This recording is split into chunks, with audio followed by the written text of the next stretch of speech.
बच्चों, कैसे हैं आप सभी? आई होप आप सभी अच्छे होंगे। तो आज का टॉपिक है ratio, proportional and unitary method. Learning objectives, introduction, ratio in simplest form, equivalent ratios, comparison of ratios, proportion, continued proportion, mean proportion, third proportion, unitary method.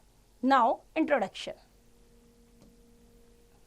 In our daily life, we compare many things by their quantity and we come to know that a number is how many times greater than the other number or what is the fraction. For example, we want to compare the weight of two students, Aditya and Karthik, that are 56 kg and 49 kg respectively. We can compare their weight by two methods. First, difference between the weights of Aditya and Karthik is equals to 56 minus 49 kg is equals to 7 kg. Thus, we can say that Aditya is 7 kg heavier than Karthik or Karthik is 7 kg less in weight than the Aditya weight. Second, by division method. Weight of Aditya is divided by weight of Karthik, that is equals to 56 kg upon 49 kg. इनको simplest form में convert किया, 56 upon 49 is equals to 8 by 7. Thus, we can say that weight of Aditya is 8 by 7 of the weight of Karthik.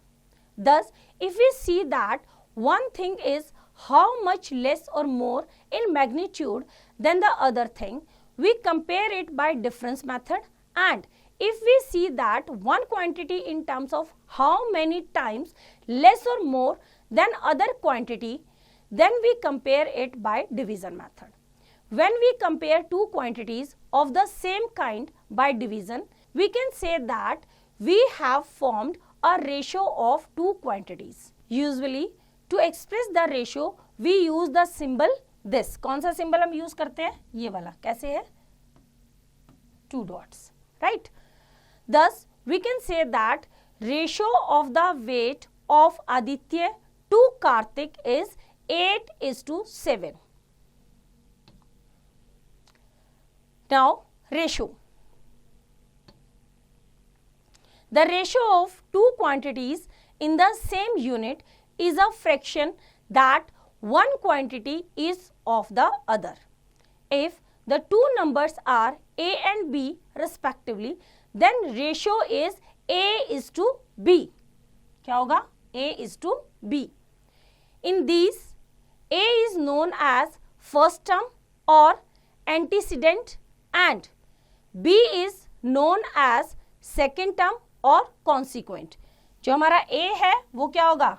Antecedent, और जो second term है वो क्या होगा? हमारा consequent. Now properties of ratio. Following points must be remembered while comparing two quantities. First,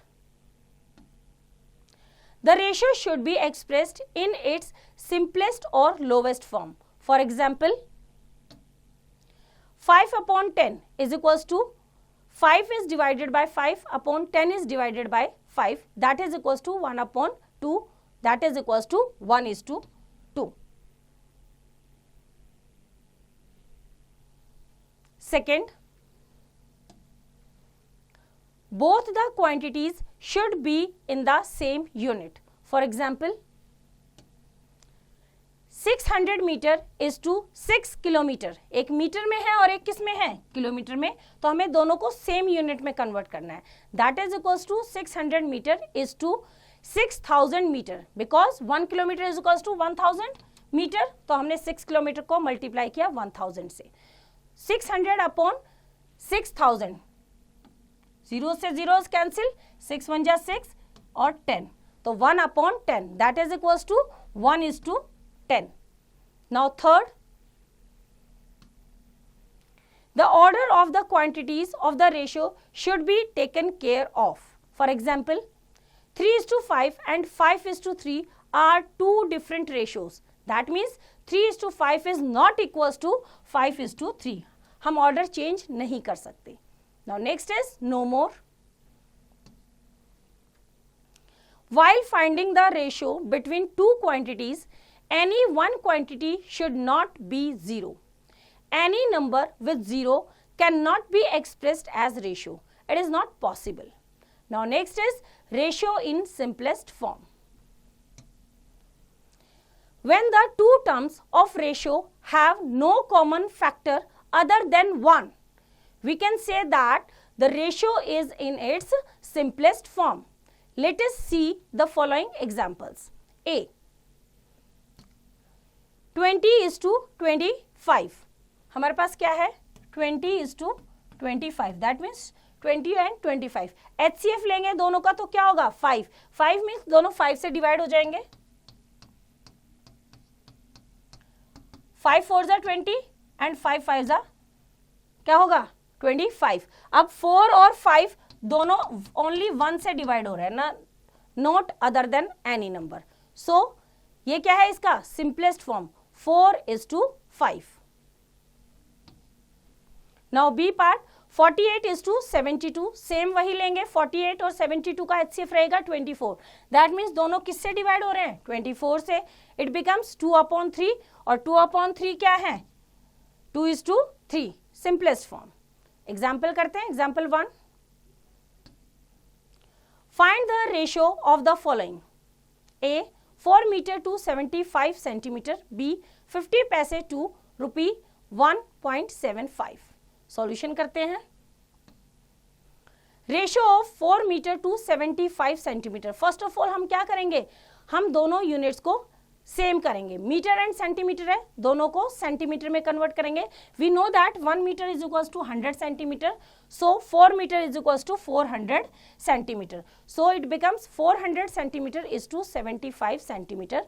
ratio निकालेंगे दोनों का. HCF 475 का होगा 25. 25 से दोनों को डिवाइड किया. It becomes 16/3 and the ratio is 16:3. ऐसे ही बी पार्ट करेंगे. रेशियो ऑफ 50 पैसे टू रुपीज 1.75. दोनों को पैसे में कन्वर्ट करेंगे. 1 रुपी इज इक्वल्स टू 100 पैसा. तो 1 रुपी 75 पैसा बिकम्स 175 पैसा. तो 50 पैसा इज टू 175 पैसा. दोनों का HCF कितना रहेगा? 25. It becomes 2:7. Right. Now next example 2. The monthly income of Mr. Sharma is rupees 12,000. If his expenditure of 1 month of is rupees 8,400, then find A part the ratio of his income to expenditure. B the ratio of his saving to income. Solution करते हैं इसका. Monthly income of Mr. Sharma is equals to rupees कितना है? 12,000. और वो कितना expenditure करता है? Expenditure is equals to 8,400. तो सेविंग बचाया कितना? 12,000 minus 8,400 is equals to 3,600. Now A income to expenditure जिस ऑर्डर में गिवन है उसी ऑर्डर में लेंगे. Income to expenditure. इनकम कितना है? 12,000. एक्सपेंडिचर कितना है? 8,400. अब दोनों का जब हम HCF लेंगे इट बिकम्स 1200. दोनों को 1200 से डिवाइड किया. It becomes 10/7 and ratio is 10:7. Now B part saving is to income. Means पहले हम सेविंग लिखेंगे फिर हम इनकम लिखेंगे. 3,600 इज टू रुपीज 12,000. दोनों का HCF लिया दैट इज 1200. 1200 से दोनों को डिवाइड किया. Now it becomes 3/10. That means 3:10. Now next is no more. Two quantities can be compared only if they are in the same unit. If their units are not same, then these quantities cannot be compared. Now next is equivalent ratios. If we divide or multiply each term of the ratio by the same non-zero number, we get an equivalent ratio. For example, 2:3 is equals to 2/3. On multiplying each term with 2, we get 2 into 2/3 into 2 is equals to 4:6. 4:6. Now, thus 4:6 is equivalent ratio of 2:3. Similarly, 4:6 is equals to 4/6. On dividing each term by 2, we get 4 divided by 2 upon 6 divided by 2, we get 2/3 or 2:3. So, 2:3 is equivalent ratio of 4:6. Now, next is comparison of ratios. We compare the ratios in the form of fraction. Example करते हैं. Which ratio is greater, 2:3 और 4:7? Solution करते हैं इसका. We have 2:3 is equals to 2/3 and 4:7 is equals to 4/7, making the denominators of each of the fraction equal.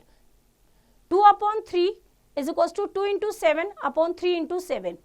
Right, हमने क्या किया, इसके डिनोमिनेटर से इन दोनों को मल्टीप्लाई कर दिया, इट बिकम्स 14/21. अब 2/3 इसके डिनोमिनेटर से हमने 4/7 दोनों को मल्टीप्लाई किया, इट बिकम्स 12/21. डिनोमिनेटर सेम है. Now 14 is greater than 12. Numerator को हमने कंपेयर किया, 14 बड़ा है 12 से, सो 14/21 is greater than 12/21. Hence 2:3 is greater than 4:7. Now, apply your learning. Express the ratio 87:58 in simplest form. दोनों का HCF निकालो, डिवाइड करो और सिंपलेस्ट फॉर्म में कन्वर्ट करके खुद ट्राई करेंगे इस क्वेश्चन को. एग्जाम्पल करते हैं. Example 1. Find the value of x and y if 14/21 is equals to x/3 is equals to 6/y. That means ये सारे रेशियोज क्या हैं, इक्वल है. सॉल्यूशन करते हैं इसका. Let 14/21 is equals to x/3. Then क्या किया हमने, क्रॉस मल्टीप्लीकेशन. राइट, 21 को मल्टीप्लाई किया x से, that is equals to 14 multiply by 3. x की वैल्यू फाइंड आउट करनी है. 21 को अपोजिट साइड लेके क्या कर दिया, डिवाइड कर दिया. यहां से किया हमने 7 से, 7 2 जा 14, 7 3 जा 21, 3 से 3 कैंसिल, x की वैल्यू कितनी आ गई, 2. Again let 2/3 is equals to 6/y. अब हमारा यहाँ x की वैल्यू आ गई ना 2, तो it becomes 2/3 is equals to 6/y. Then again cross multiply, 2y is equals to 3 into 6, y की वैल्यू निकालनी है.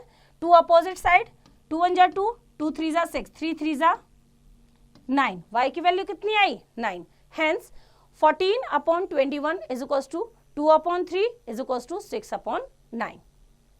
Now example 2.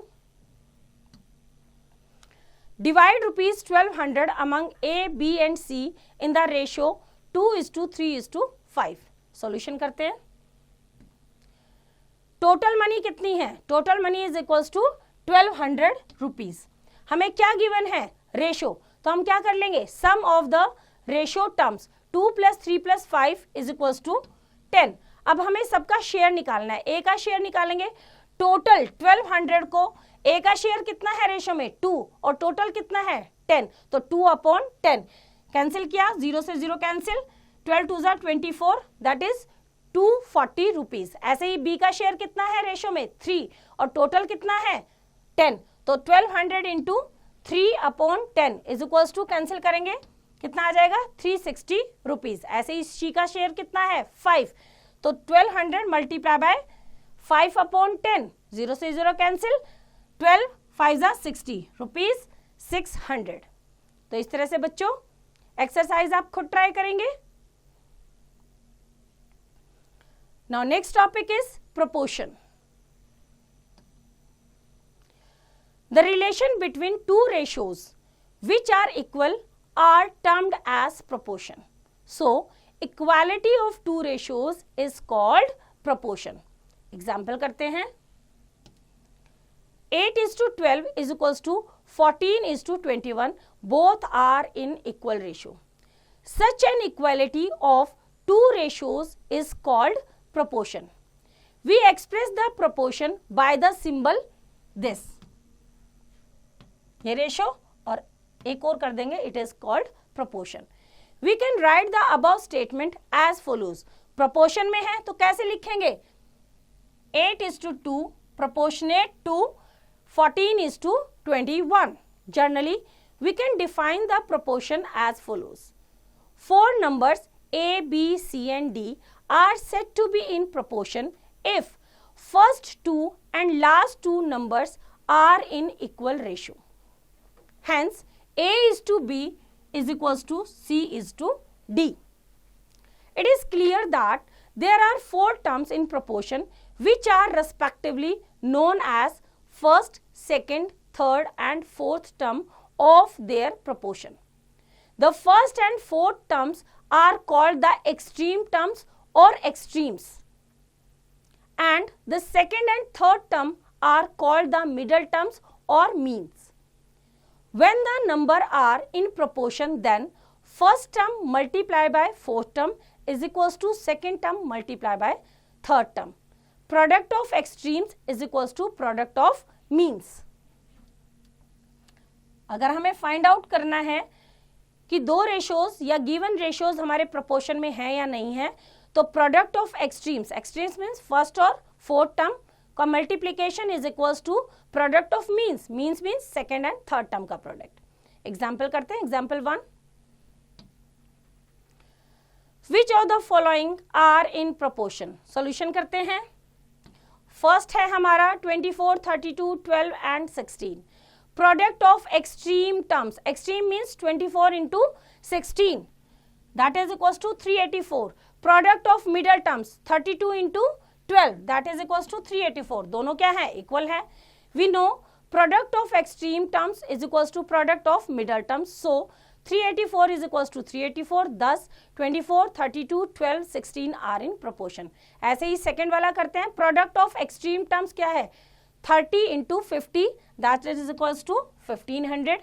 Product of middle terms, that is 40 into 20, that is equals to 800. We know product of extreme terms is equals to product of middle terms, but 1500 is not equals to 800. Thus 30, 40, 20, 50 are not in proportion. Now example 2. The second, third and fourth term of a proportion are 35, 48 and 60. Find the first term. Solution करते हैं. Let कर लेते हैं. Let the first term be x. Then x is to 35 proportionate to 48 is to 60. We know that product of extreme terms is equals to product of middle terms. Extreme term है x and 60. तो x multiply by 60 is equals to middle term है 35 into 48. x की value find out करनी है. 60 opposite side जाके divide में चला जाएगा. इसको हमने सॉल्व किया.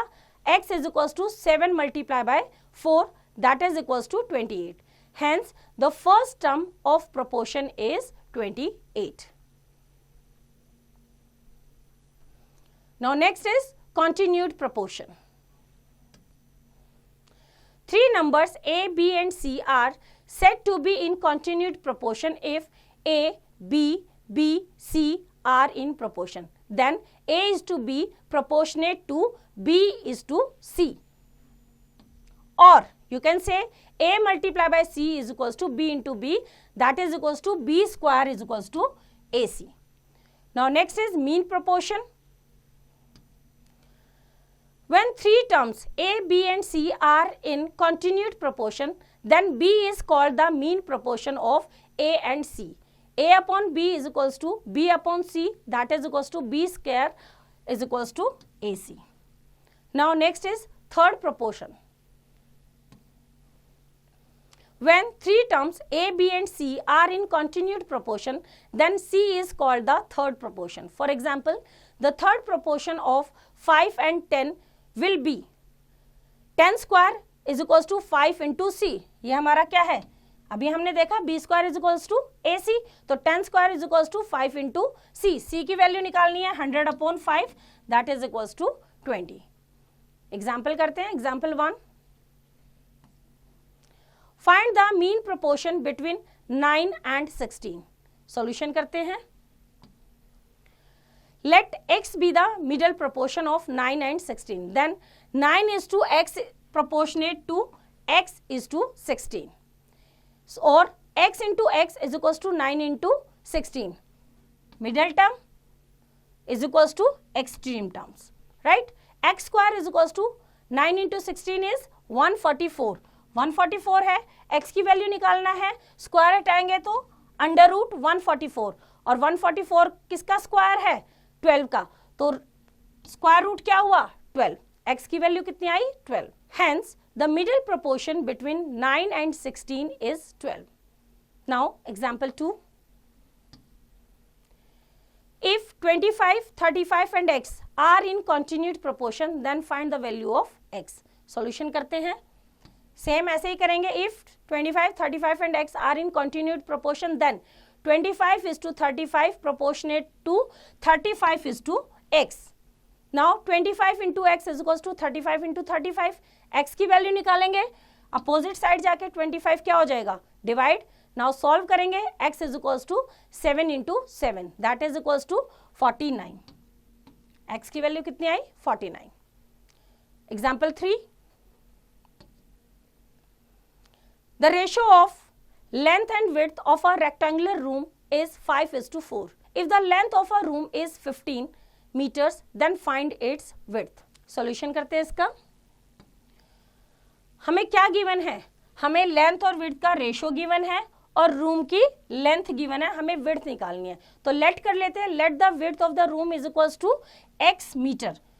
किस रेशो में है? 5:4. तो यहाँ पे हमारा एक्चुअल लेंथ भी होगी 15:x. तो 5 into x is equals to 15 into 4. कैसे करेंगे? 5/4 इज इक्वल्स टू 15/x. तो क्रॉस मल्टीप्लाई करेंगे. 5 into x is equals to 15 into 4. x की वैल्यू निकालेंगे. 5 अपोजिट साइड जाके क्या हो जाएगा? डिवाइड. 15 into 4/5. 5 1 जा 5, 5 3 जा 15. तो x की वैल्यू 3 4 जा 12 meter. Hence the width of room is equals to 12 meter. Now apply your learning. Are the ratios 45 gram is to 60 gram and 36 kilogram is to 48 kilogram in proportion? तो proportion का formula लगाएंगे और find out करेंगे कि whether they are in proportion or not. तो इस तरह से बच्चों एक्सरसाइज आप खुद ट्राई करेंगे. Now next topic is unitary method. The means of unitary method is that the method depends on unit quantity in this method. We find first the value of unit quantity from the value of some given quantities and then find the value of the required quantities is called the unitary method. कि पहले हम एक single quantity की value निकालेंगे और फिर required quantities की. By the following examples the idea will become more clear. Example करते हैं. Example 1. The cost of 15 meters cloth is ₹750. Find the cost of 32 meters cloth. Solution करते हैं. हमें गिवन है 15 मीटर क्लॉथ का price. Cost of 15 meters cloth is equals to ₹750. हमें कितने का निकालना है? 32 मीटर का. अगर हमें 1 का पता चल जाए तो हम 32 को मल्टीप्लाई कर देंगे 1 की कॉस्ट से. तो पहले हम निकालेंगे cost of 1 meter cloth. 15 meter का 750 है तो 1 मीटर का कम होगा, तो डिवाइड कर देंगे टोटल कॉस्ट को डिवाइडेड बाय 15 से. 750 divided by 15 is equals to ₹50. That means 1 meter cloth कितने का आएगा? 50 रुपए का, 50 रुपीज का. हमें कितने का निकालना है? 32. 32 का ज्यादा होगा, मल्टीप्लाई कर देते हैं. Cost of 32 meters cloth is equals to ₹50 multiplied by 32, that is equals to ₹1600. Hence, the cost of 32 meters cloth is ₹1600. Now, example 2. 25 workers can complete a work in 8 days. How many days will 5 workers take to complete similar work? Solution करते हैं. 25 workers completed a work in 8 days. तो एक worker कितने दिन में complete करेगा? ज्यादा दिन में करेगा ना. 25 वर्कर 8 दिन में करते हैं तो एक वर्कर कितने दिन में करेगा? 25 into 8 days. हमें बताना है 5 वर्कर्स कितने देर में करेंगे. तो 5 workers complete the task is equals to 25 into 5 workers. Complete the task is equal to 25 into 8. एक वर्कर कितने दिन में कंप्लीट करेगा और हमारे पास कितने हैं 5 डिवाइडेड बाय 5. 5 1 जा 5, 5 5 जा 25, 5 8 जा 40. तो 5 वर्कर्स कितने दिन में करेंगे 40 डेज में. Hence 5 workers complete the work in 40 days. Now example 3. A bus goes 130 km in 5 hours. How much distance it covers in 8 hours? Solution करते हैं इसका. Bus covers a distance in 5 hours is equals to 130 kilometer. 5 घंटे में वो 130 kilometre जाती है, तो 1 घंटे में कम जाएगी, डिवाइड कर देंगे. Bus travels a distance in 1 hour is equals to 130 upon 5 kilometer is equals to 26 kilometer. हमें बताना है 8 घंटे में, 1 घंटे में वो 26 किलोमीटर जा रही है, तो 8 घंटे में ज्यादा जाएगी. Bus travels a distance in 8 hours is equals to 26 multiplied by 8 is equals to 208 kilometer. Hence, the bus covered a distance in 8 hours is equals to 208 kilometer. Now, example 4. In an army camp, there was the food for 160 soldiers for 15 days.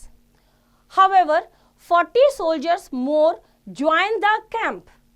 In what time will finish the food? Solution करते हैं. 160 soldiers have food is equals to 15 days. 160 soldiers के लिए कितने दिन के लिए है 15 days के लिए. 1 soldier have food, एक सोल्जर के लिए वो कितने दिन के लिए इनफ होगा. 160 के लिए 50 days है, तो एक सोल्जर के लिए तो ज्यादा दिन चलेगा. मल्टीप्लाई कर देंगे 160 इंटू 15 days. अब उसने कहा है कि 40 सोल्जर्स और आ गए, तो टोटल कितने हो गए 160 प्लस 40 इज इक्वल्स टू कितना 200. 200 सोल्जर्स हैव फूड, उनका तो कम हो जाएगा, तो 160 multiply by 15 divided by 200 that is equals to 12 days. Food will finish before 15 days minus 12 days is equals to 3 days. 3 दिन पहले फूड फिनिश हो जाएगा. Hence the food will be finished 3 days before. Now next is apply your learning. 12 workers can reap a field in 25 days. In how many days can 20 workers reap the same field? तो 20 workers 25 days में एक worker ज्यादा में करेगा 12 into 25 और 20 कम में करेगा तो उसको डिवाइड कर देंगे. ये क्वेश्चन आप खुद ट्राई करेंगे. इस तरह से बच्चों एक्सरसाइज आप खुद ट्राई करेंगे. आई होप आपको चैप्टर समझ आया. इसका रिवीजन आप खुद कीजिए.